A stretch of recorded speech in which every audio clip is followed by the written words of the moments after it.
Gaze the Word is a independent gay, lesbian, bisexual, transgender bookshop. A lot of these titles speak about the celebration of children's uniqueness, about the fact it's important to have a generosity of spirit, to be kind and to allow each other to be who we are and on our own terms. And those are important themes and ethics for all children, regardless of the fact whether or not they come from a traditional or a non-traditional family. I think to kind of inspire into their children, to make their children as happy and as rounded and as alive and as free as possible, which is surely all we want for our children.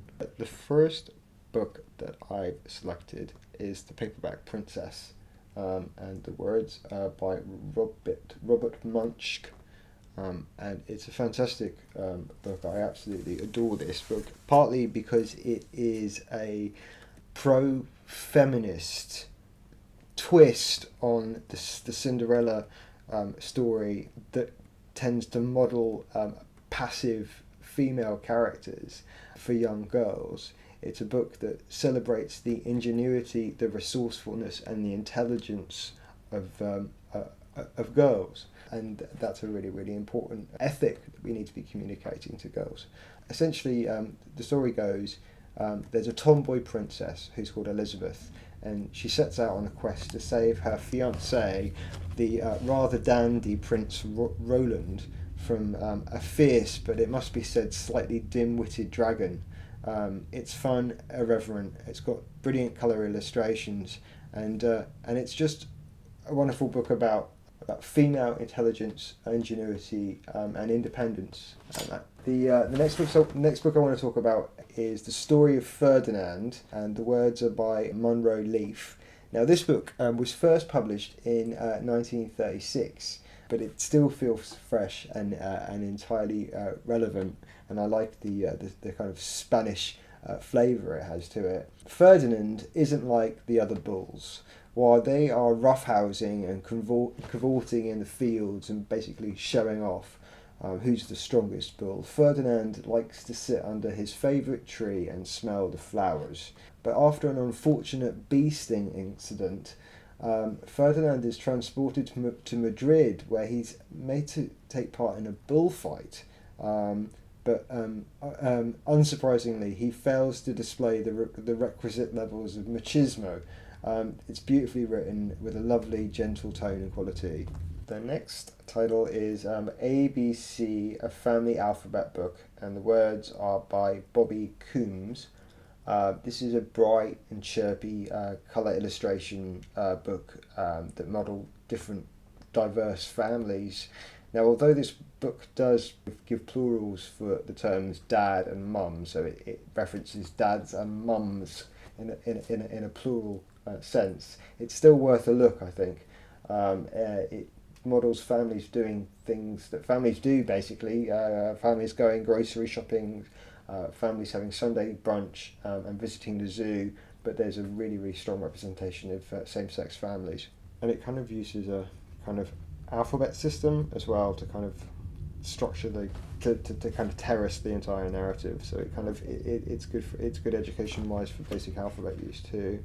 Next is an adorable book. I love this book. The words are by Catherine Cave, and the beautiful illustrations are by the illustrator Chris Riddle. This is a story about embracing difference. The main character is a cute but slightly odd-looking little creature called Something Else. Something Else marches to the beat of its own drum. He tries to fit in, but meets with rejection and misunderstanding from other creatures he encounters. After he is given his marching orders by a couple of tennis-playing pink giraffes, obviously, Something Else learns an important lesson about the value of diversity, endearing characters, and beautiful drawings. I love this book. This is The Great Big Book of Families, which is a hardback title, and the words are by Mary Hoffman. Some families can be big, some can be small, some families are happy, some families are sad, some are rich, some are poor, some are loud, some are quiet. without a really sort of defined narrative structure, this book sets out different family types. Every marker of difference is covered, with same-sex parents featured.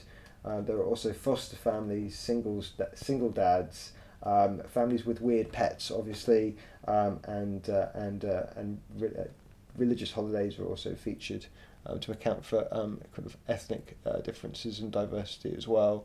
It's a real good all-rounder. The family book is by Todd Parr. Very simple text, so might be good for slightly younger children in the 5-6-year-old kind of category.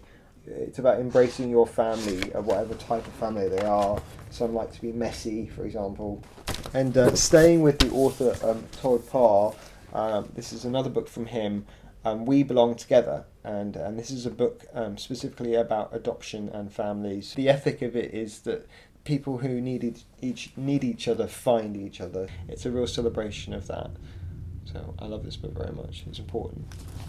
So if you don't feel like you're being represented or your family situation is being represented, go and write the book. And you know what, even if you do just self-publish, at least you can disseminate out a kind of different sense of diversity into publishing industry and into people's lives. So don't just say, oh, I'm not being represented in literature. Go and write a book. That's how it happened.